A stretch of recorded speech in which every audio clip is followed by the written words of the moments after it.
दोस्तों, अगर रसूलुल्लाह सल्लल्लाहु अलैहि वसल्लम के वक्त में किसी ने मर्दों में सबसे पहले इस्लाम कबूल किया था तो वो हज़रत अबू बकर सिद्दीक़ रज़ी अल्लाह ताला अन्हु ने किया था। हज़रत अबू बकर कहाफ़ा के बेटे थे, यानी कि हज़रत अबू बकर का नाम अबू बकर इब्ने कहाफ़ा था। हज़रत अबू बकर रसूलुल्लाह सल्लल्लाहु अलैहि वसल्लम के एक अजीम दोस्त, एक अजीम सहाबी और हर एक कदम पर साथ देने वाले बहुत करीबी दोस्त थे। यहाँ तक कि रसूलुल्लाह सल्लल्लाहु अलैहि वसल्लम के बाद मुसलमानों ने अपना खलीफा हज़रत अबू बकर को चुना। दोस्तों, आज के शानदार वीडियो में हम लोग हज़रत अबू बकर की पूरी दास्तान को जानेंगे और तारीख़ इस्लाम की सीरीज़ का ये आखिरी एपिसोड ख़त्म करेंगे। तो चलिए शुरू करते हैं।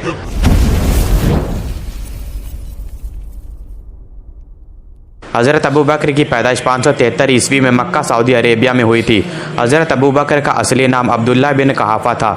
हज़रत अबू बकर की बेटी हज़रत आयशा रज़ी अल्लाह ताला अन्हा का निकाह हमारे प्यारे नबी रसूलुल्लाह सल्लल्लाहु अलैहि वसल्लम के साथ हुआ था। यहाँ तक हज़रत अबू बकर उन चुनिंदा सहाबियों में से थे जिन्हें रसूलुल्लाह सल्लल्लाहु अलैहि वसल्लम ने दुनिया में ही जन्नत की बशारत दे दी थी।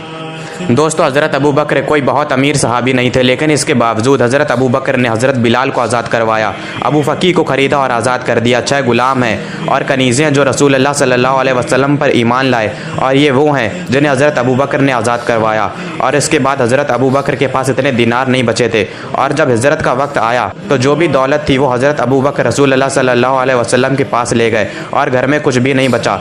जबकि हज़रत कहाफ़ा, जो कि हज़रत अबू बकर के वालिद हैं, जो नाबीना हैं और वो अब तक ईमान नहीं लाए थे, घर में हज़रत अबू बकर की बेटियां हैं और कुछ नहीं बचा है घर में। ये सुनने के बाद हज़रत कहाफ़ा बड़े गुस्से में आए और अपनी पोतियों से पूछा कि हज़रत अबू बकर घर में कुछ छोड़ भी गए हैं या नहीं। और ये है कि हज़रत अबू बकर रत्ती बराबर भी दौलत नहीं छोड़ गए थे घर वालों के लिए।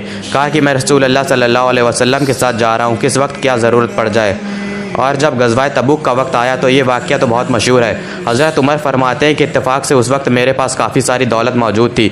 हज़रत उमर ने सोचा कि इस बार मैं हज़रत अबू बकर से आगे निकल जाऊंगा। हज़रत उमर फरमाते हैं कि मेरे पास जितनी भी दौलत थी मैंने उसके 2 हिस्से कर दिए। एक हिस्सा मैंने अपने घर में रखा और एक हिस्सा रसूलुल्लाह सल्लल्लाहु अलैहि वसल्लम की खिदमत में पेश कर दिया आकर।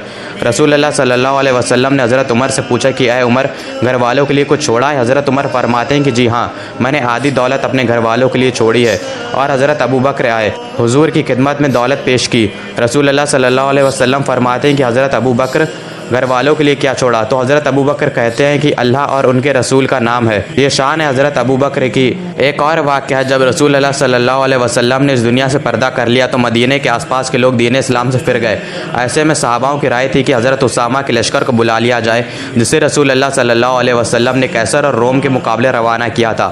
हज़रत अबू बकर ने फरमाया कि मैं उस लश्कर को बिल्कुल भी वापस नहीं बुलाऊँगा जिसे रसूलुल्लाह ने रवाना किया हो, चाहे मुझे कितनी भी आजमाइशों का सामना क्यों ना करना पड़े। और इस फैसले से मदीने में हो रही साजिशों ने अपना दम तोड़ दिया। दुश्मनों के हौसले पस्त पड़ गए और जीत इस्लाम की हुई। शान है हज़रत अबू बकर की, जिन्होंने उस लश्कर को वापस नहीं बुलाया जिसे रसूलुल्लाह ने रवाना किया था। दोस्तों, हज़रत अबू बकर को रसूलुल्लाह ने सिद्दीक़ के लक़ब से नवाजा था, जिसका मतलब है सच्चाई पर चलने वाला। हज़रत अबू बकर ने उन लोगों के खिलाफ भी जंग लड़ी जो खुद को नबी बताते थे, और इस जंग का नाम रिद्दा था। दोस्तों, ये जंग रसूलुल्लाह सल्लल्लाहु अलैहि वसल्लम के पर्दा करने के बाद हुई। वो लोग जो खुद को पैगंबर बता रहे थे उनका नाम मुसैलिमा तुलाया शाहजहाँ था। सबसे पहले हज़रत खालिद बिन वलीद को तुलाया से लड़ने के लिए भेजा गया, जिसमें हज़रत खालिद बिन वलीद ने तुलाया को शिकस्त दी, जो कि होना ही था क्योंकि कमान अल्लाह की तलवारों में से एक तलवार के हाथ में थी। और इस जंग को बुज़ाका की जंग के नाम से जाना जाता है। इसी दौर में यमामा की जंग भी लड़ी गई। इस जंग में तकरीबन 700 से ज़्यादा हाफिज शहीद हुए। हज़रत अबू बकर ने हज़रत इक्रिमा और हज़रत शुरहबील को मुसैलिमा से लड़ने के लिए भेजा, लेकिन वो नाकामयाब हुए, जिसके बाद हज़रत खालिद बिन वलीद को भेजा गया और हज़रत खालिद बिन वलीद ने मुसैलिमा को सन 633 ईस्वी में शिकस्त दी।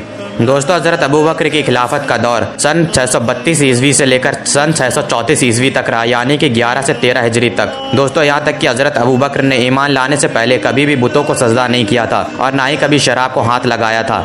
जब ईमान लाने से पहले हज़रत अबू बकर उस अरब में इस तरह से रहते थे तो सोचिए ईमान लाने के बाद कैसे रहे होंगे। आप खुद ही अंदाज़ा लगा सकते हैं कि वो अरब जहाँ पर शराब पीना आम था, जहाँ पर बुतों को सजदा करना आम था, उस दौर में हज़रत अबू बकर ने यह काम करने से मना कर दिया।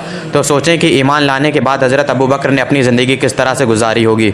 तकरीबन 27 महीनों तक हज़रत अबू बकर ने खिलाफत की। हज़रत अबू बकर ने अपने दौरे खिलाफत में अरब में हो रही बगावतों को कुचल दिया और हज़रत खालिद बिन वलीद को मेसोपोटामिया भेजा ससानी सल्तनत पर अपनी जीत हासिल करने के लिए, और सीरिया भेजा बाज़ंतीन सल्तनत पर अपनी जीत हासिल करने के लिए। जिसके बाद ऐसी खिलाफत कायम हुई जो आज दुनिया की सबसे बड़ी सल्तनत में शुमार होती है, जिसे आप खिलाफत राशिदा के नाम से जानते हैं। उसके पहले खलीफा हज़रत अबू बकर रज़ी अल्लाह ताला अन्हु थे। हज़रत अबू बकर ने सन 634 ईस्वी को मदीने में इस दुनिया से अलविदा कह दिया और हज़रत अबू बकर की कब्र मुबारक मस्जिद नबवी में हमारे नबी के पास मौजूद है। और दोस्तों, इसी के साथ हमारी तारीख़ इस्लाम की सीरीज़ का ये चौथा और आखिरी एपिसोड भी ख़त्म होता है। उम्मीद है मुझे कि ये आप लोगों को पसंद आया हो। मिलते हैं एक और नई वीडियो में, तब तक के लिए अल्लाह हाफ़िज़।